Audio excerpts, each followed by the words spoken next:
It's time for Fridays in the Field, brought to you by FNBO, the Great Big Small Bank. Up next, I mentioned there's a certain buzz in the air. It's being caused by millions of honeybees that call this farm their home. Joining me now is beekeeper of this farm, Kevin Monfelt at Bee Bum. Kevin, appreciate the time today.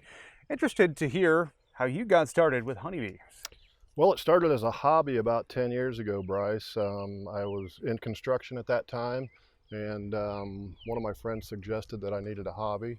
And so I bought a box of bees. My wife was shocked. She had no idea that I was getting them. And then they showed up, and it just has snowballed from there. We operate about 300 colonies right now. Our short-term goal is to be around 400 the next year or so. It's a lot of honeybees. Try to put it in perspective. How many bees are in each one of these colonies? This time of year, there's probably somewhere around 45 or 50,000 bees in there. So we add all that up, comes to that million number I mentioned. Yeah, a lot of bees, a lot of bees. How do you go from hobby to commercial beekeeper? I don't know. It just kind of happened. We've been very blessed. Everything, we couldn't have planned this to turn out the way that it has. I mean, there's been so many people that have helped us on our journey, and the farm that we're actually on was my wife's grandparents' place. My father-in-law grew up here, so a lot of family history for us, so it's great for us to be here. We love it. But as far as we just, we started that first year with one hive. A few years later, we were up to around 12 or 13. And then we started dabbling in different products. We first was just giving our honey to our friends and family, and then we started selling things. And I wanted to do something different than what other people were doing. I wanted to do things just besides plain honey. So I really started studying creamed honey and infused honey, and those really are our gold mark products that we have here. I'm very proud of our creamed honey. We have about 18 different flavors throughout the year.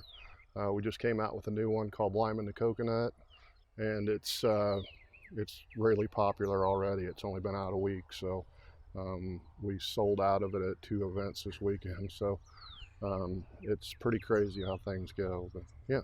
There's a lot of unique things about what you do, and I've been able to learn about them over the past couple of years getting to know you, Kevin. But one of those things is the fact that you take some of your beehives and travel south for the winter. Why do you do that? Well, it's so that our bees will build up and be ready to split a little earlier than they would be if we left them here. So we sell new colonies to other beekeepers or people wanting to get into beekeeping. So a nucleus colony is just 5 frames of bees, brood, and a queen.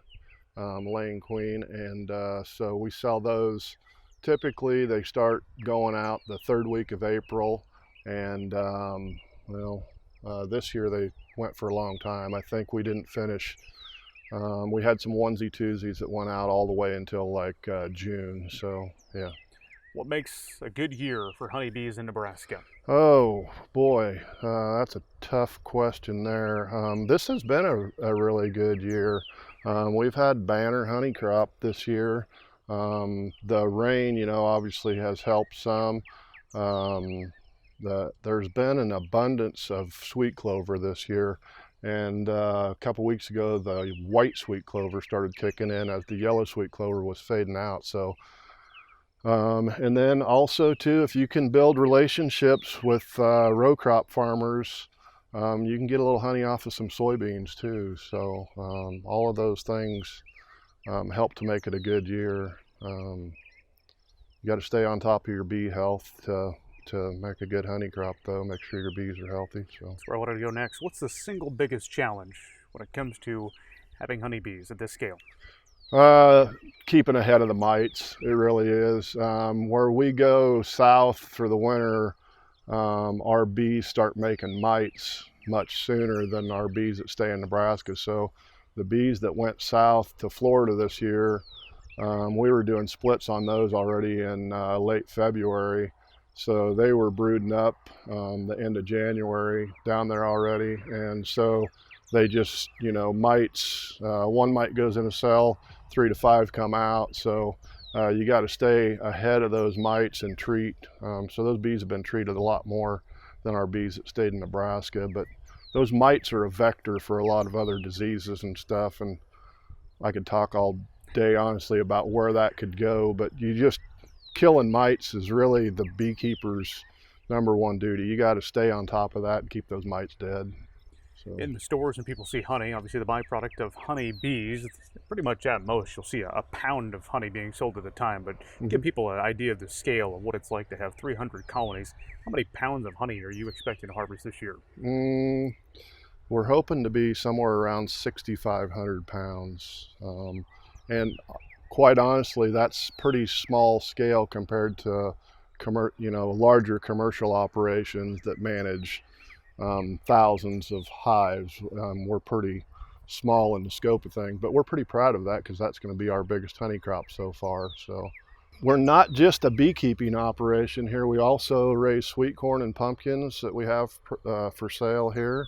So we're just kind of a little multifaceted 10-acre farm that we're just trying to keep things going. Fridays in the Field is brought to you by FNBO, the Great Big Small Bank. We'll see you next Friday.